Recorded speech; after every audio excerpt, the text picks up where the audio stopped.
एक प्रॉब्लम थी, एक बीमारी थी, उसको कोढ़ था। कोढ़ कितने लोग जानते हैं? लेप्रेसी जानते हैं? अरे वाह, तो छोटा सा बेबी जानता है ना? तो उसके जीवन में एक कोढ़ था, एक रोग था जिससे वो बहुत परेशान था। एक बार जब आराम का जो सेनापति था नामान, जब वो युद्ध के लिए जाता है इज़राइल में, तो वहां से वो बहुत सारे लोगों को क्या करता है? बंदी बना के ले आता है। और उसके बाद क्या होता है? उन बंदियों में एक छोटी सी बच्ची होती है ना? एक छोटी सी बच्ची होती है, और वो नामान अपनी पत्नी के साथ उसको रखता है ताकि वो उसकी सेवा कर सके।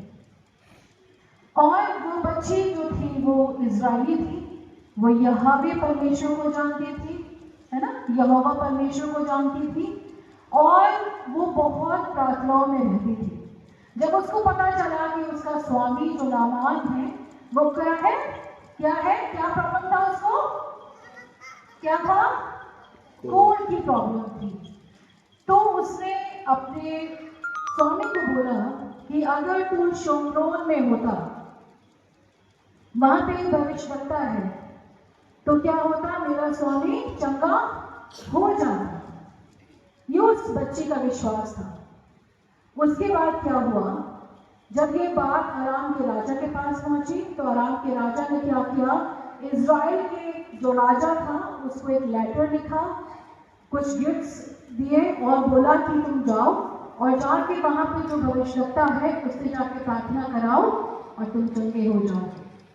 जब इज़राइल के राजा के पास लेटर पहुंचा तो क्या हुआ? उसने जब लेटर को पढ़ा तो उसने क्या करा? अपने कपड़ों को फाड़ा। उसने कहा कि मैं चंगा करने वाला हूँ, जो राजा मुझसे इस तरीके से बोल रहा है, या तो उसकी मंशा ये है कि वो मुझसे युद्ध करना चाहता है। इज़राइल का राजा थोड़ा सा डर गया, लेकिन जैसे ही एलीशा जो भविष्यवक्ता था उसके पास जब वो खबर पहुंची, तो उसने कहा राजा को कि तू भयभीत ना हो, जो तेरे पास आया है उसको क्या कर, मेरे पास भेज दे, तो मैं क्या करूंगा? उसको चंगा करूंगा, और वो जान जाएगा कि इज़राइल में एक भविष्यवक्ता रहता है, एक प्रॉफिट रहता है। उसके बाद क्या हुआ? जब नामान एलीशा के पास गया और एलीशा से, बेटा इधर, ठीक है? फिर जब एलीशा से क्या हुआ? एलीशा के पास पहुंचा तो एलीशा ने बोला कि एक काम कर राजा, सॉरी नामान, तो एक काम कर, तो क्या कर, यरदन नदी में जा और वहां जाके 7 बार क्या कर ले? डुबकी लगा ले, है ना? हम लोग जाते हैं ना, जहाँ पे आप लोग जाते हो, सैलधारा जाते हो, कितने लोग गए सैलधारा? वहां पे जाके क्या करते हैं? पानी में क्या करते हैं? डुबकी लगाते हैं। तो ऐसे ही क्या किया? एलीशा ने बोला कि नामान तू जा और जाके क्या कर? डुबकी लगा ले। उसने अपने टहलुए से, अपने सेवक से कहा जाके बोल, लेकिन एलीशा बाहर नहीं आया। और इस चीज को सुन के, देख के जो नामान था उसको गुस्सा आया। उसने सोचा कि मैं तो सोच रहा था कि वो बाहर आएगा, मेरे सर पे हाथ रखेगा, मेरे कोल पे हाथ रखेगा और मैं ठीक हो जाऊंगा। उसको गुस्सा आया, वापस जाने लगा। लेकिन उसके साथ जो उसके लोग थे, जो उसके सेवक थे, उन्होंने कहा कि नामान, अगर वो भविष्यवक्ता अगर तुझे कुछ कठिन काम करने को बोलता तो क्या तू नहीं करता? इतना सी तो है, डुबकी तो लगानी है। उसने उनकी बात पे विश्वास किया, और क्या हुआ? वो यरदन नदी के पास गया और जाके उसने क्या किया? एक बार डुबकी लगाई, जब बाहर आया तो वो चंगा नहीं हुआ। दूसरी बार भी डुबकी लगाई, तब भी वो ठीक नहीं हुआ। 3 बार, 4 बार, 5 बार, 6 बार उसने डुबकी लगाई, लेकिन वो ठीक नहीं हुआ।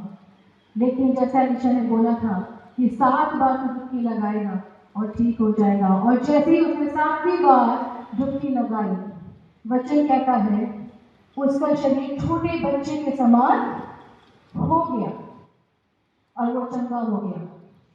और उसने एलीशा को बोला कि अब से मैं सिर्फ यहोवा परमेश्वर को मानूंगा, क्योंकि मैं जान गया हूं कि सारी पृथ्वी पर इज़राइल में एक ही उद्धारकर्ता ईश्वर है और मैं जिंदगी भर उसी को मानूंगा। हालेलुया। तो हम लोग क्या सीखते हैं कि विश्वास हमारी जिंदगियों के लिए बहुत जरूरी है। बाइबल कहती है कि विश्वास कर बिना मरा हुआ है। अगर वो विश्वास करने का काम नहीं करता तो वो चंगा नहीं होता। तो इसीलिए बच्चों, हमारी जिंदगियों में विश्वास बहुत इंपॉर्टेंट है। कितने लोग विश्वास करते हैं कि यीशु मसीह सब कुछ कर सकता है? बोले यीशु मसीह।